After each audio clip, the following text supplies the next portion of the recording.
Elles se disent mais toi t'es une femme indépendante, t'as un travail, tu vis en France, t'as pas besoin d'un homme limite. Alors pourquoi un homme viendrait payer ta dot? On n'est pas en 1950.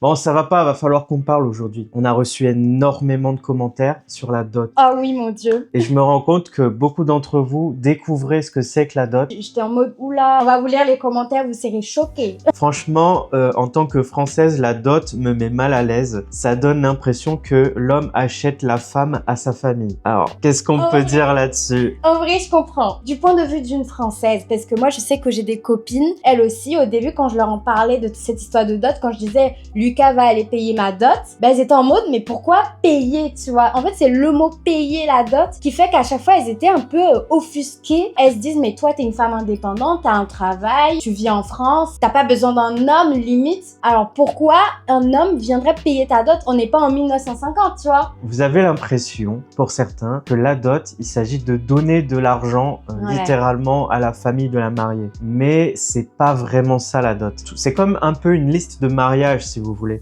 mais qui est traditionnelle. On va offrir un peigne en bois, on va offrir une bassine métallique, on va offrir... Bon, on a déjà fait la vidéo sur YouTube, vous pourrez la regarder avec le détail de ce qu'on peut trouver dans une dot. Mais vraiment, c'est pas quelque chose de pécunier, c'est pas une somme d'argent, on va dire 1500, 2000, 3000 euros, pas exactement ça. En fait, ça dépend. Je pense que c'est une question d'idées reçues aussi, parce qu'il y a des familles, effectivement, qui arnaquent les beaux-fils. Et c'est pas que c'est parce que le beau-fils, il est européen. Hein. Même au pays, il y a des familles qui arnaquent leurs semblables ivoiriens. Vous voyez? Donc, ça dépend vraiment des familles, en fait. Mais en général, la dot, théoriquement, c'est pas un moyen de s'enrichir et tout. Et on ne paye pas la femme à travers cette dot. Si vous avez regardé nos dernières vidéos, à mon avis, vous saurez de quoi on parle. Mais finalement, ce qu'on peut retenir aussi, si la belle famille demande une somme qui est très importante, est-ce que ça serait pas finalement pour dissuader l'homme de marier leur fille? Ah, tu crois que c'est dans ce sens-là? Ah, je me dis, je me mets à la place de la famille et je me dis, je vais leur proposer une dot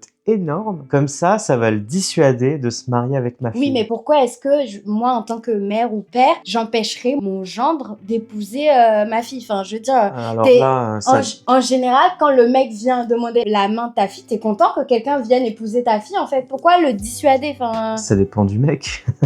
Je comprends ton commentaire, c'est pas que ça te mette mal à l'aise parce qu'effectivement ce n'est pas ta culture, c'est une cérémonie très spirituelle, très traditionnelle au-delà même de l'argent et il existe encore des familles qui ne demandent pas énormément d'argent et je pense aussi que ça doit être le mot payer qui te dérange. Nous on utilise aussi le mot donner la dot, demander la main de la fille. Après si ça peut te rassurer, c'est que envers les femmes. Donc toi, tu n'auras pas à payer de dot pour un homme. Oui. Ça n'existe pas en Afrique. Alors on a reçu un deuxième commentaire. La dot existait aussi en France, mais elle a été abandonnée. Pourquoi continuer une pratique que l'Europe a justement laissée derrière? Ah, ok, d'accord. Mais encore une fois, c'est une question de culture, en fait. C'est pas parce que la France a abandonné que les autres pays devraient abandonner aussi. L'approche n'est pas la même. La dot existe dans beaucoup de pays dans le monde. On peut la trouver en Afrique, c'est vrai. On a pu la trouver en Europe. On la trouve aussi dans des pays asiatiques, en Inde notamment. Mais c'est pas la même chose. C'est-à-dire qu'en Afrique, c'est plutôt symbolique, traditionnel et aussi mystique. Parce que là, c'est vraiment l'union des deux familles, mais vis-à-vis des ancêtres. Si on regarde en Europe, il n'y a pas cette dimension-là, en fait. Ah ouais? Même dans le passé et tout, je me dis qu'il y avait quand même... Non, mais pas cette dimension de lier les ancêtres. D'accord, ok. Ça, c'est vraiment d'un point de vue africain. Alors, on a un troisième commentaire. Si la dot est symbolique, je peux comprendre. Si elle devient une obligation financière lourde, là, je trouve ça problématique. Comme on a pu le dire précédemment, il y a des excès. Malheureusement, c'est vrai que dans certaines familles, un homme se présente à la famille. Si cet homme est un étranger, ils vont peut-être trouver un moyen de...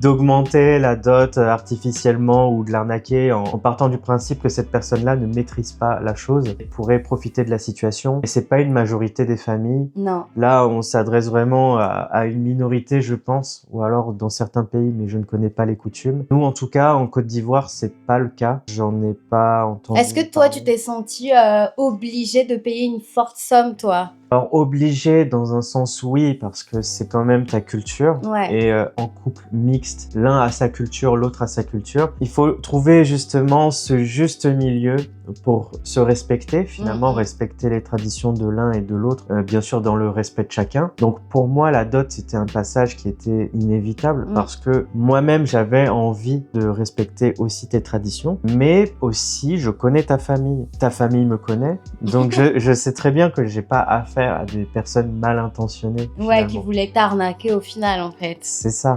Chez nous, effectivement, comme tu le dis, la dot est un peu obligatoire. C'est vraiment un passage obligé pour une fille. Imaginez, vous élevez votre fille, vous la mettez à l'école, vous lui payez des études super chères, et en fait, elle va se marier, elle vous invite pas, ou même elle se cache pour aller se marier, ou même elle se marie que à la mairie, mais elle vient pas se marier devant toi en tant que parent, celui qui l'a élevée vraiment, qui lui a donné une éducation, les valeurs qu'elle porte. Chez nous, en fait, justement, la dot, c'est vraiment un moyen de venir dire merci aux parents qui t'ont élevé, qui t'ont donné les valeurs et tout. Donc en fait, c'est super symbolique. Après, on a reçu aussi d'autres commentaires, mais là plutôt d'hommes cette fois-ci. Ah. Beaucoup de personnes ont peur que la dot cache une logique d'intérêt financier, surtout dans un couple mixte. Ah. Bah on y vient en fait.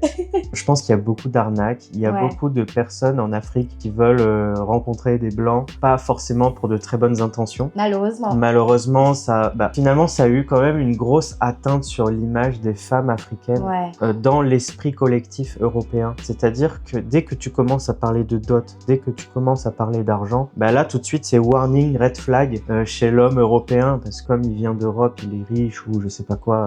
Donc forcément, on est très méfiant, surtout pour quelqu'un qu'on vient de rencontrer. Quand on parle de dot en général, on est plus avec des personnes qu'on connaît déjà. N'ayez pas peur. En général, si on commence à vous parler de dot, c'est pas dans le premier mois qui suit votre rencontre. Si c'est le cas, effectivement, méfiez-vous.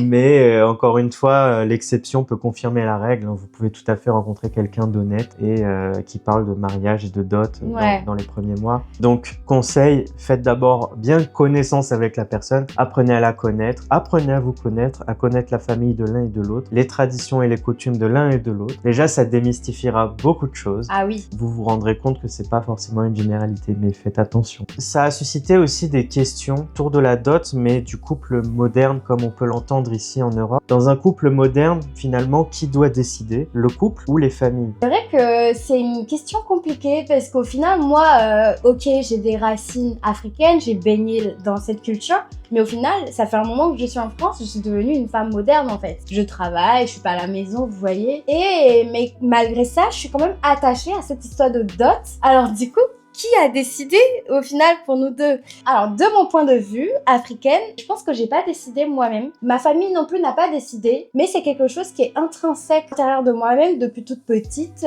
Je savais qu'au moment de me marier, de passer le cap du mariage civil et religieux, il fallait tout d'abord faire un mariage traditionnel. Donc c'est quelque chose qui m'est venu naturellement. Personne ne m'a forcé à dire « Oh Rachel, maintenant t'as 26 ans, hein, tu vas devoir te marier avec Lucas. Il faudrait faire la dot. » Non, personne ne l'a fait. C'est venu personnellement. Quand Lucas, il a commencé à me parler de mariage, je lui ai dit, écoute, mec, moi, avant le mariage civil et religieux, il me faudrait la dot. Voilà, c'est intrinsèque en fait. C'est un peu ancré en toi en tant qu'Africaine. Voilà, parce que c'est ma culture, justement. C'est culturel. Tu as grandi dans cette image du mariage où il y avait ces différentes étapes. Il y a d'autres personnes qui, dans leur image du mariage, n'incluent pas la mairie, forcément. D'autres qui n'incluent pas l'église, par exemple. Je sais qu'ici, en France, il y a des gens qui font une cérémonie laïque. Vous voyez, c'est pas quelque chose qui est écrit sur papier dans les lois, comme quoi faut se marier avec une cérémonie laïque, mais c'est quelque chose que toi, personnellement, tu as envie de faire parce que t'as vu quelque part tes parents ou des amis le faire et donc du coup, t'aimerais le faire.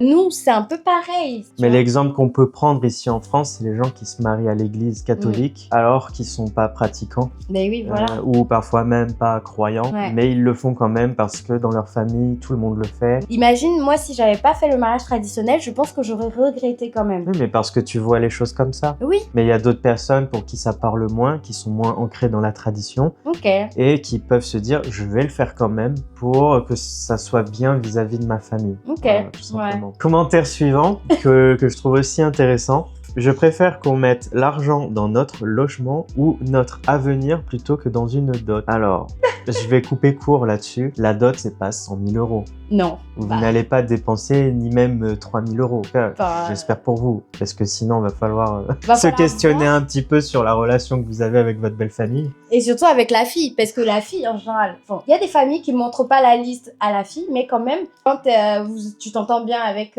ta famille, bah, ils te disent à peu près combien ta dot coûte. Donc, si on lui dit que sa dot coûte 3 000 euros ou 5 000 euros et qu'elle dit OK, c'est bizarre. Pose des questions à ta chérie, parce que c'est un peu suspect. Non, franchement, vous inquiétez pas pour l'avenir. La dot, c'est franchement pas ce qui va vous coûter le plus cher dans votre budget mariage déjà. Alors là, non. Donc, rassurez-vous, vous pourrez tout à fait vous construire un avenir ensemble après avoir célébré la dot. Et ouais. Aucun problème. Et finalement, que dire du montant de la dot? Je pense que c'est anecdotique, surtout quand on voit certaines personnes qui vont dépenser 20 000, 30 000, 40 000, voire même plus dans leur mariage. Au final, c'est pas grand-chose par rapport à ça. Ouais. Posez-vous les bonnes questions. Est-ce que pour vous, ce qui compte le plus, c'est d'être, ancré dans la tradition, faire les choses, les règles de l'art tout en respectant les cultures de l'un et de l'autre? Après, c'est au choix de chacun. Et sachez quand même que la dot, ça a quand même quelque chose de symbolique derrière. Si vous voulez voir ma propre liste de dot, on a fait une vidéo qu'on va mettre quelque part ici. Vous allez la voir. Franchement, c'est rien du tout. Salut! Salut!